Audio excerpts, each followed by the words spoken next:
दोस्तों voltage stabiliser repair से related आप हमारे ऑनलाइन क्लास को अगर ज्वाइन करना चाहते हैं तो आप हमारे व्हाट्सएप नंबर पर कांटेक्ट कर सकते हैं। दोस्तों बहुत बहुत स्वागत है आपका हमारे इस वीडियो में। आज की वीडियो में हम बात करेंगे ऑटोकट या फिर मैनुअल वोल्टेज स्टेबलाइजर के बारे में। आप जैसा देख सकते हैं हमारे सामने एक वोल्टेज स्टेबलाइजर रखा हुआ है। ये एक ऑटोकट वोल्टेज स्टेबलाइजर है। ऑटोकट यानी रोटरी से ऑपरेट होने वाला वोल्टेज स्टेबलाइजर। ये वोल्टमीटर हमने इसकी आउटपुट पर लगा रखा है, ठीक है। ये मैनुअल वोल्टेज स्टेबलाइजर है। पहले बहुत ज़्यादा यूज़ हुआ करता था, लेकिन आजकल इसका यूज़ काफ़ी कम है, लेकिन बहुत सारी जगह पर इसका यूज़ आज भी होता है। दोस्तों सबसे पहले ऑटोकट स्टेबलाइजर और ऑटोमेटिक वोल्टेज स्टेबलाइजर का बेसिक फ़र्क समझ लीजिए। ऑटोमेटिक वोल्टेज स्टेबलाइजर में हमारा वोल्टेज स्टेबलाइजर इनपुट वोल्टेज यानी पावर हाउस से जो वोल्टेज आता है वो बढ़ने या घटने पर आउटपुट 200-250 वोल्ट के बीच में काम करता रहता है, यानी अपने आप ही वो वोल्टेज कम या ज़्यादा करता रहता है। उसमें हमें किसी तरह का कुछ वोल्टेज सेट करने की ज़रूरत नहीं पड़ती है। लेकिन जो ये मैनुअल वोल्टेज स्टेबलाइजर होते हैं इसमें हमें वोल्टेज कम या ज़्यादा करना पड़ता है। रोटरी से या फिर पीछे से एक अप डाउन का स्विच दे रखा है, इससे हमें वोल्टेज कम या ज़्यादा करना पड़ता है। और वोल्टेज बढ़ने पर ये स्टेबलाइजर सब कुछ कट कर देता है, यानी जो आउटपुट चल रही होती है वो सब कुछ बंद हो जाती है। हमें दोबारा वोल्टेज सेट करके इसे सही करना पड़ता है, तब हमारी लाइट दोबारा स्टार्ट होती है। लेकिन ऑटोमेटिक वोल्टेज स्टेबलाइजर में ऐसा नहीं होता है। तो चलिए अब आपको इसका टेक्निक बताते हैं क्या होता है। देखिए, छोटा स्टेबलाइजर हो या फिर बड़ा स्टेबलाइजर हो, आमतौर पर डीजे वगैरह पर आज भी 3 kV या 5 kV के ऑटोकट वोल्टेज स्टेबलाइजर ही यूज़ होते हैं। और बहुत सारी जगह पर बहुत सारी चीज़ों पर ऑटोकट ही यूज़ करते हैं। सबकी टेक्निक सेम रहती है। आपको दिखाने के लिए डेमो के लिए छोटा स्टेबलाइजर दिखा, लेकिन अगर कोई बड़ा स्टेबलाइजर भी होगा उसमें भी टेक्निक सेम होगी, कनेक्शन सेम होंगे और सब सिस्टम सेम ही होगा। देखिए, इसमें हम 1 से लेकर 8 तक रोटरी स्विच के हिसाब से वोल्टेज बढ़ा सकते हैं। ये देखिए, मीटर पे ध्यान दीजिएगा। आमतौर पर ये स्टेबलाइजर 230 या 250 वोल्ट पर कट होकर सब कुछ बंद कर देता है। इसके पीछे एक स्विच रहता है, पीछे एक स्विच रहता है अप डाउन के लिए। ये देखिए, इसे अप करने पर वोल्टेज बढ़ा देता है, इसे डाउन करने पर वोल्टेज कम कर देता है, ठीक है। अब आपको दिखाते हैं थोड़ा ये अंदर से।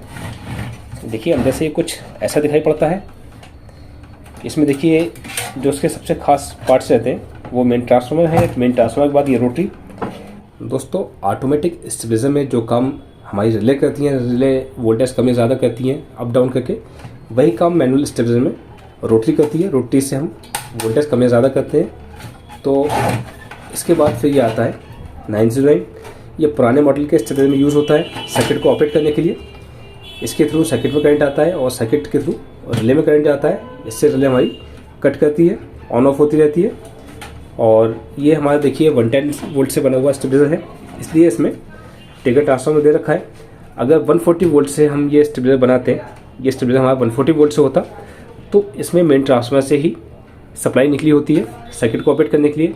आजकल तो खैर जो स्टेबलाइजर बन रहे हैं उसमें जो सर्किट वगैरह लेटेस्ट आ रहे हैं, तो उसमें ट्रिगर ट्रांसफार्मर की जरूरत नहीं पड़ती है। मेन ट्रांसफार्मर की सप्लाई से ही काम चल जाता है। दोस्तों पहले ये रोटरी स्विच बाहर निकालकर आपको इसके कनेक्शन करने का तरीका बता देते हैं। जब आप इसका रोटरी स्विच के कनेक्शन करना सीख जाएंगे तो आपको बहुत कुछ आसान हो जाएगा आपके लिए। तो पहले हम इस रोटरी स्विच को बाहर निकाल लेते हैं, ठीक है। इससे आप अच्छे से समझ सकेंगे। ये देखिए दोस्तों, हम इस रोटरी को बाहर निकालते हैं आपको समझाने के लिए। देखिए, रोटरी कोई भी हो, छोटे स्टेबलाइजर में हो या बड़े स्टेबलाइजर में हो, कुछ ऐसी दिखाई पड़ती है। इसमें देखिए 8 पॉइंट्स रहते हैं, 1 2 3 4 5 6 7 8, ठीक है। ये 8 पॉइंट्स ऐसे रहते हैं जैसे कि आपको इस प्लेट पर दिखाई पड़ रहे होंगे। 1 2 3 4 5 6 7 8। हम जैसे जैसे रोटरी को आगे या पीछे करते रहते हैं, उसी तरह से ट्रांसफार्मर की टिपिंग हमारी इनपुट वोल्टेज से सेलेक्ट होती रहती है। और देखिए, इस पर आपको एक पॉइंट और दिखाई पड़ रहा होगा। ये देखिए 1 2 3 4, और ये बीच वाला पॉइंट मैंने छोड़ दिया था। ये देखिए, आपको कुछ ये सारे पॉइंट्स तो एक लाइन में हैं, लेकिन ये जो पॉइंट हमने गिनती में नहीं लिया था ये थोड़ा ऊपर कनेक्ट है, देखकर आपको मालूम पड़ेगा। ये देखिए, तो ये रोटरी का पोल कहलाता है। जो सारे पॉइंट्स हमारे एक लाइन में रहते हैं वो तो इसके पॉइंट्स रहते हैं कनेक्शन के लिए, लेकिन जो रोटरी का पोल रहता है यहाँ पर हम इनपुट कनेक्शन दे देते हैं। यहाँ पर हमारा मेन लाइन का फेस आ जाता है, जो मेन लाइट के थ्रू करंट आता है एक तो हमारा न्यूट्रल सॉकेट पर कनेक्ट हो जाता है और जो फेस होता है वो डायरेक्ट रोटरी के पोल पर आ जाता है। ठीक है, जब हम रोटरी के जो हम नॉब के थ्रू अलग अलग स्टेप सेट करते हैं, जैसे अब इसके कनेक्शंस को थोड़ा समझ लीजिए। देखिए, अगर हम छोटा स्टेबलाइजर बना रहे हैं, छोटा स्टेबलाइजर यानी 500 वाट या फिर 250 वाट, ये स्टेबलाइजर जो है ये 250 वाट का स्टेबलाइजर टीवी के लिए यूज़ होता है। तो इस पर हम जो कनेक्शन देंगे स्विच के लिए, तो हम 1 नंबर और 8 नंबर से कनेक्शन देंगे।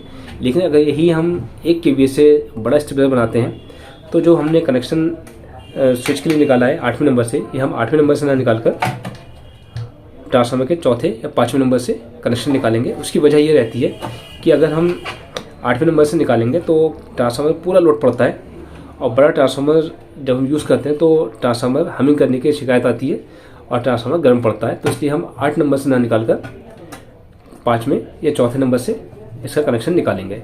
ठीक है, उस कंडीशन में जब हम वोल्टेज डाउन करेंगे तो डाउन तो करेगा वोल्टेज, लेकिन थोड़ा कम डाउन करेगा, पूरे डाउन नहीं करेगा। जैसे मान लीजिए हमारा ये 110 वोल्ट से स्टेबलाइजर बना हुआ है, तो हम इसे आउटपुट 200 वोल्ट दे रहे हैं। हम जब स्विच डाउन करेंगे और कनेक्शन इसका 8 नंबर पे है तो ये हमारा 110 वोल्ट कर देगा। लेकिन अगर यही कनेक्शन हम 5 नंबर पर कर देंगे तो हमारा वोल्टेज डाउन करके 110 ना करके 140 या 150 वोल्ट करेगा।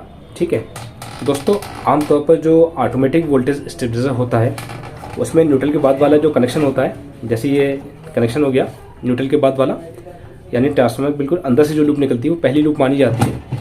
लेकिन ऑटो कट स्टेबलाइजर में इसका जस्ट अपोजिट होता है, यानी जो सबसे अंदर वाली लूप होगी न्यूट्रल के बाद वो हमारी सबसे आखिरी लूप मानी जाएगी, और जो सिंगल वायर सबसे लास्ट में वायर का जो सबसे आखिरी वाला वायर होता है वो नंबर 1 का कनेक्शन माना जाता है। यानी रोटरी के पहले नंबर के पॉइंट पर हम वो वायर कनेक्ट करते हैं जो कि कॉइल का सबसे आखिरी वायर होता है। देखिए, अगर ये ऑटोमेटिक स्टेबलाइजर होता तो हम इसे आखिरी लूप मानते हैं, लेकिन ये ऑटो कट स्टेबलाइजर है तो हम इसे पहली लूप मानेंगे। ठीक है दोस्तों, आपको ये वीडियो पसंद आया हो तो प्लीज़ वीडियो को लाइक ज़रूर कर दें। वीडियो आपको समझ में आया हो, आपकी सारी क्वेरी कंप्लीट हुई, यानी आपकी जितनी भी जानकारी आपको चाहिए थी ऑटो कट वोल्टेज स्टेबलाइजर के बारे में, वो सारी जानकारी अगर आपको मिली हो तो आप इस वीडियो को लाइक ज़रूर करें। इससे हमें मालूम पड़ता है कि आपको वीडियो पसंद आया, समझ में आया या नहीं आया। वीडियो देखने के लिए आपका बहुत बहुत धन्यवाद।